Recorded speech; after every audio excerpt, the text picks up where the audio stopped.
Hey everyone, this is Peter Chawaga, your host of the Weekly Bits podcast. Before we jump into this week's episode, I want to deliver a PSA about the upcoming Bitcoin 2020 conference. The event is going down in beautiful San Francisco on March 27th and 28th.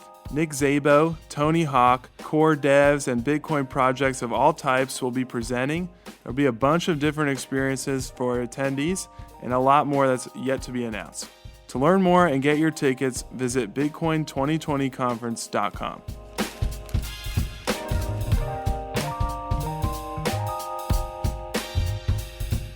For this episode, I'm joined by frequent partner in crime, Colin Harper. Listeners will recognize him as a regular guest on the show from his action on Bitcoin Twitter and, of course, his Bitcoin Magazine byline.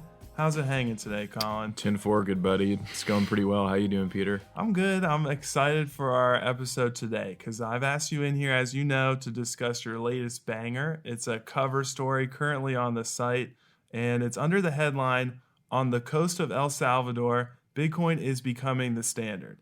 So for anyone who hasn't read it yet, just hit a pause on us right now and go do that. But essentially, it's the story of a nonprofit in El Salvador promoting Bitcoin adoption. It's called Bitcoin Beach. Colin, where did you first hear about that group? Yeah, so I actually saw Peter McCormack tweet about it because he had gone down to, I think it was either El Zante or Punta Mungo. I think he lives in Punta Mungo. But he went down to the first village where this thing's been rolled out, and he had a podcast with Michael Peterson, the dude who's behind Bitcoin Beach. And I saw him paying for a pupusa, I think, or some street food in Lightning Bitcoin. And I messaged him and I was like, hey, who's doing this? How can I talk to them? And then I just DM'd Michael on Bitcoin Beach, and then one thing led to another. And had an interview with him last week. I'm a good guy. So just give a quick synopsis maybe. I'm going to expect listeners at this point have gone and read it. It's actually doing great traffic and an awesome story. But just really quickly, what does Bitcoin Beach do? Why are they so important in El Salvador? Yeah, so Bitcoin Beach is a nonprofit that was established about 2.5 years ago by Michael Peterson and some volunteers that he works with down there with his wife. And what they're trying to do is they're trying to create Bitcoin circular economies right now in two villages in El Salvador, El Zante and Punta Mungo. And they're on the coast of El Salvador. And part of the aim here is, help merchants accept Bitcoin through Wallet of Satoshi. They're using the Lightning Network. This is really beneficial to a lot of the people there who Michael tells me 10% of them own bank accounts. I think it's like less than 1% has like a credit or debit card. But the majority of them have smartphones. So having a banking app on their phone that doesn't require a bank is very appealing and attractive to them.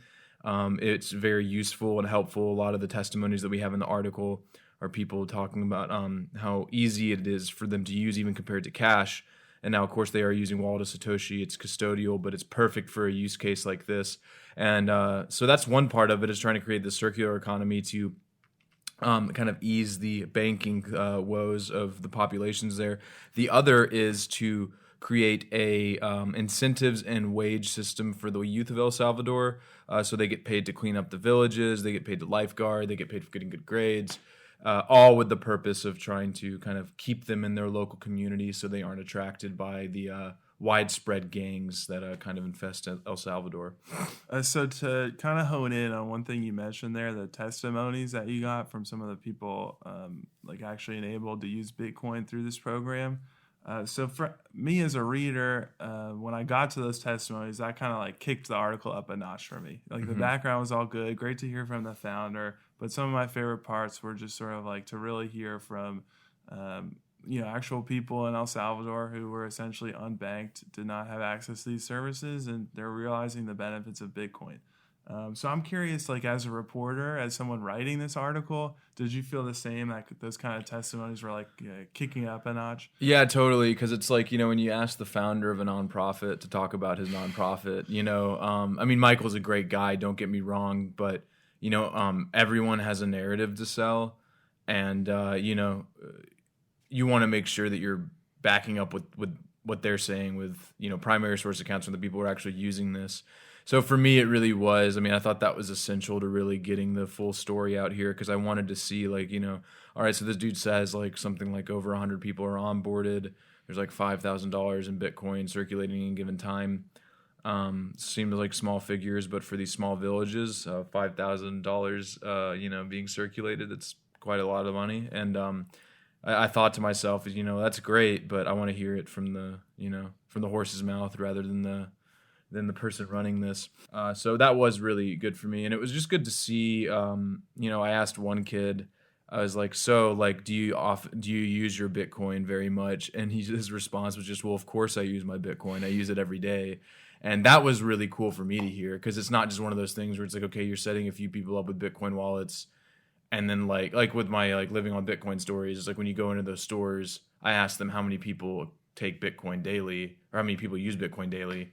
And it's like, they get maybe a couple people a month or a week. This is like specifically what I love so much about those testimonials. And honestly, I think my favorite thing about the article. So like when we do adoption stories, which we do a lot and I think are great, but like usually they're centered in the first world, and adoption people are doing it because they're got some side hustle in Bitcoin, or they're personally just passionate about the Bitcoin, but not because they have to. They have to. And then when you read these testimonies, like these people really need a solution, for real, and this is working for them, and that I thought was like so cool. And I don't know that probably I have at some point, but I've not seen that firsthand reporting like in any other article that comes to the moment right now, where it was somebody who's literally like telling us, I use Bitcoin a lot, and it's like helping me in my daily life. Yeah, man, that was the coolest thing. Like the shop owners were like, yeah, I get people coming in daily to do it. And it saves a lot of hassle for them, because what they're doing now is, they're just going through Michael Peterson through Bitcoin Beach to liquidate, because then they need to pay their bills. But this is a good thing because, they don't have to worry about holding all this cash with them. They don't have to worry about, maybe if they have a lot of cash after a profitable month, going to San Salvador, the capital, and trying to go to the bank, because like there aren't any local banks in some of these villages.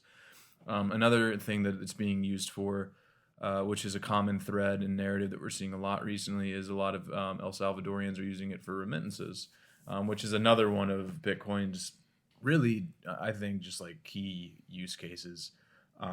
So much so that, as long as there are some Bitcoin ATMs, or I can trade with people on local Bitcoins, when I go there, like I'm no longer going to convert currency at a currency conversion desk in the airport, because you just get scalped by fees. I'm just going to take Bitcoin with me and liquidate it. That's a good hack. I'm going to start doing that. Actually. I mean, it's great, man. And that's one of the things I loved about going to Europe is like these KYC free Bitcoin ATMs in the Czech Republic and Prague, Parallel Polis.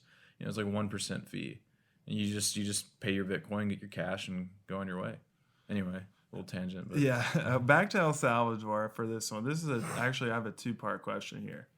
So my first part one of this is, do you think it's like actually as easy as this? So easy, I put air quotes for listeners out there. I know it's not easy, but is it as simple as this to encourage Bitcoin adoption in a place like El Salvador? Was it really just a matter of going into these communities and like literally setting people up with Bitcoin on their mobile phones for them to start immediately realizing the benefits? Because that's kind of how the article made it seem. Like these people really needed a solution. Bitcoin happened to be a perfect solution, and all it took was someone like Bitcoin Beach kind of enabling that, and they're good to go. Yeah. I think it's as easy. Sorry, was that the? Then that's question? Part one. So. Okay. Yeah. I think the solution of downloading something like Wallet of Satoshi, I've heard Phoenix Wallet is also quite good. Blue Wallet is also pretty good for custodial, though I don't think it's as smooth as Wallet of Satoshi from what I've just personally seen out in the wild. I think it's as easy as that in terms of, you download the app, you send people Satoshis, and it's all managed within Wallet of Satoshi's servers and nodes. So like the payments are instant. There's very little, latency or any friction in the payments. I think that part's easy.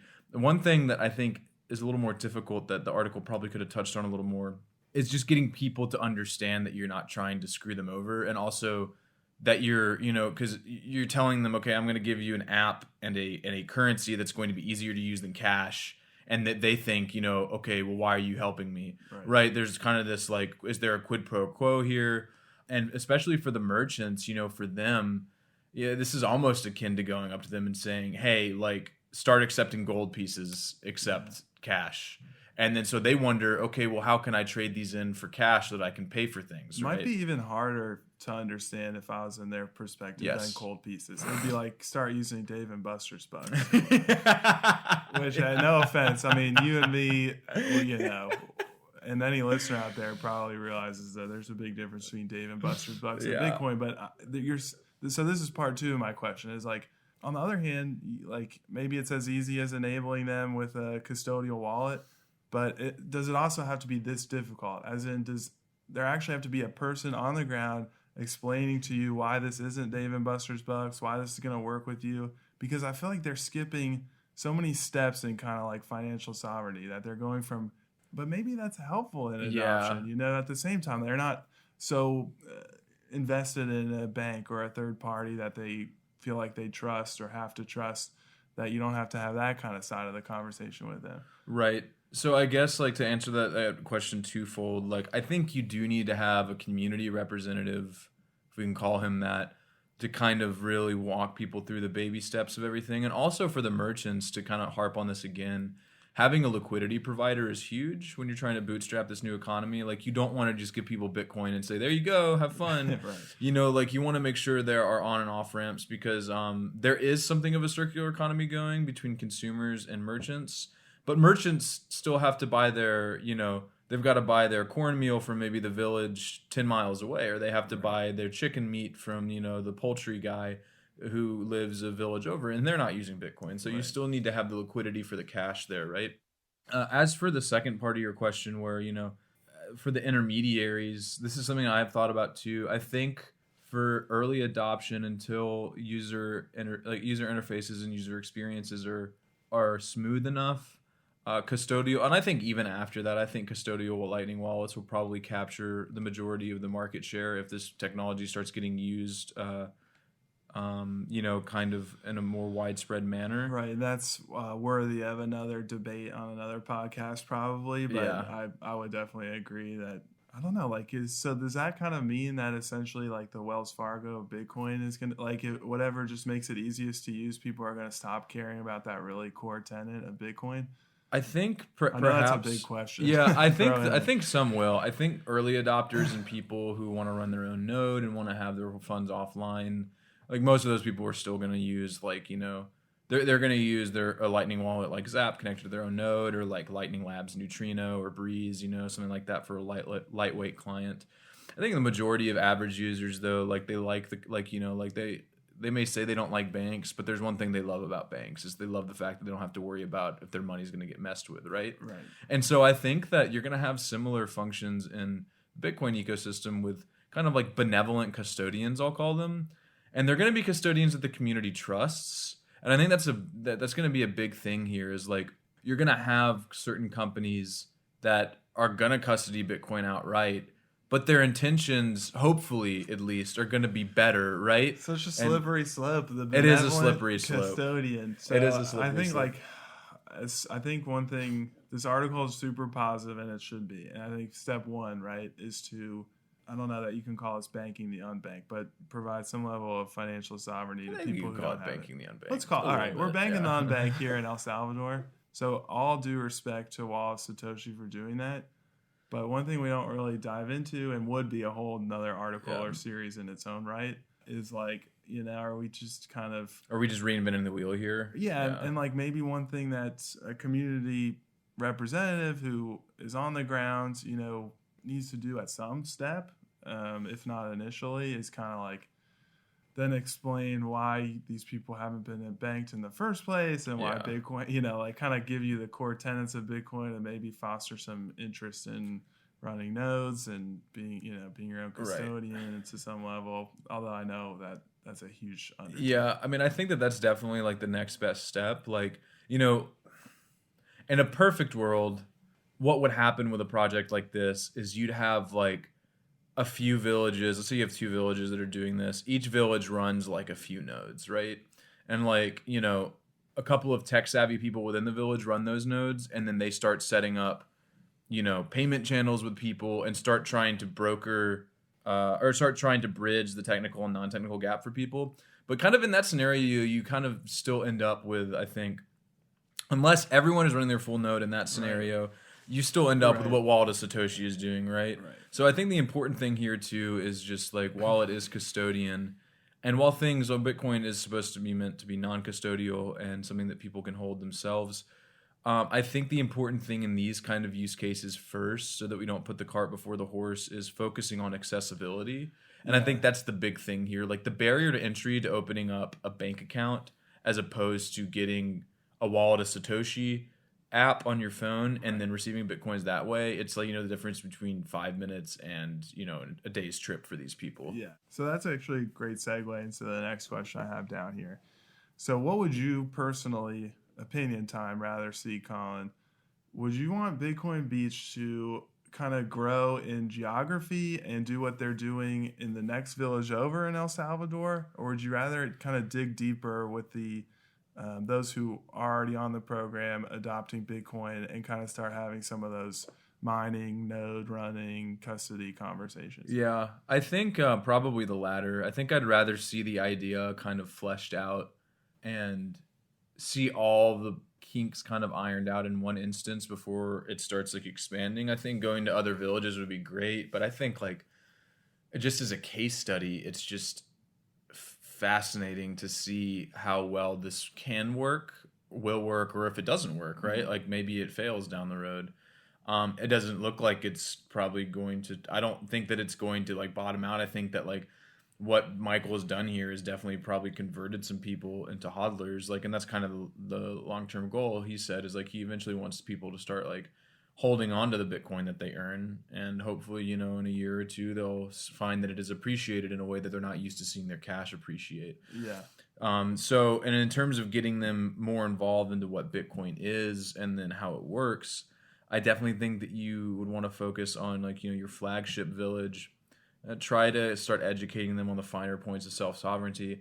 And then maybe from there, it's almost like they say Bitcoin's a mind virus. I mean, about half the people that we know, or even us, like we started learning about Bitcoin, and then sooner or later, perhaps our friends were telling us to shut up, like at dinners and like at get-togethers. Right. It's a mind virus. So like once you kind of inculcate this colony of El Salvadorans in El Zante or Punta Mongo, maybe they start spreading that elsewhere, right? Maybe now when the pupusa woman goes to buy her cornmeal, she starts talking to the miller about Bitcoin, and then that sparks a conversation, and then a few months later, dude's downloading his own wallet of Satoshi, and now they're using Bitcoin for transactions rather than having to cash out to fiat. I'm so curious to see what happens. We got to set a calendar reminder, let's say like 3 months from now, just do like a check-in with Michael. Yeah, man. Just whether that's an article or not, I'm just curious. I want to go visit it. I told him, I was like, man, I'd love to come visit and do like because if I did that, I would just love to do like a longer feature of just like, try and give him a workshop maybe or something. See like how much they're actually interested, like big Bitcoin nerds like we are. Yeah, right. There. So did you get a sense from your conversations about what is next for Bitcoin Beach? My vibe from reading the article was like, Michael and the team are busy enough just sort of like maintaining what they've established in those 2 villages. But did you get a sense whether they're trying to dig deeper, go expand more geography, or any of that? I think that their big goal right now is within the villages that they've embedded in. And my memory is failing me. I'm pretty sure Punta Monga is the one that they've really sunk their teeth into. Like El Zante is like kind of getting started, but not as much. But from what I can understand is they want to do a few things. Number one, they just want to keep onboarding more families. So I think really the key here is kind of if we, not to disparage what they're doing, but it's kind of a quantity over quality thing. Like they're not so much worried about the finer points of Bitcoin education because these people aren't going to be able to run their own node, right? Like they're not going to be able to like buy a nodal, or they're not going to be able to like just have like a just running it. Yeah, exactly, like a PC lying around that they're just going to like download 250 gigabytes. Yeah, and just a quick blockchain. aside, all the times I pause our conversation to be like, well, they're not as sovereign as they can. I know it's not as easy as it would be for us to like totally control your own keys and all that. Right, and so on that point, like I think they just want to get more families, and then what they're also trying to do is they want to create like a local exchange. I don't know what that looks like. Wow. Yeah, like what they want to do is like they want to be able to create like trading groups and exchanging groups so that there's like actual fiat liquidity. And so I imagine that would probably be something as simple as just like a Telegram group, right, between all the Bitcoiners in these villages. I feel like that's a really clever next step. Yeah, because that brings in a lot of conversations and like the people that are willing to offer liquidity for more Bitcoin, then Orange Coin go up, and they're like super psyched, and they start thinking about, then that grows from there. That would be great to see. Yeah, I think that's going to be a big next step, especially in terms of just like making it so that Bitcoin Beach doesn't have to be the liquidity provider of last resort, And I think they're not wanting to own everyone's liquidity. They're wanting to enable them to have Bitcoin. Yeah, and they want to be able to. I think the like you said, it's pretty shrewd that they're looking towards that exchanging aspect, because once you have that fiat ramp, like you basically have all the pieces in place for a circular economy. Right. It's like people can use Bitcoin if they need cash, though, for whatever reason, they'll have a place to cash out immediately. I think that overall, though, just to cap off the answer, what they're really focused on is they want more merchants and more people using it, because they really want to kickstart this circular economy. And right now, like, they're doing a pretty good job. Like, every day people were paying in Bitcoin in that village, which is awesome. That is awesome. I mean, great article. One of my favorites. Definitely my favorite one of early 2020. Thanks, man. Keep up the good work, Colin. Is there anything else before I let you go here that you wanted listeners to know about the piece? Not really. Just follow Bitcoin Beach on Twitter. Give them a shout out. Tell your friends. It's a cool project. Awesome. Well, thanks again so much for joining me, Colin.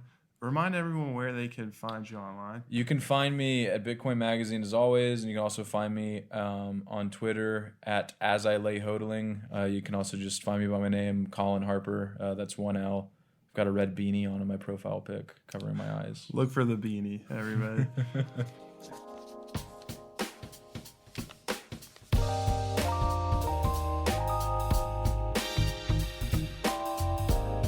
And listeners can find my author page on bitcoinmagazine.com and can follow me on Twitter at Peter Chawaga, Chawaga.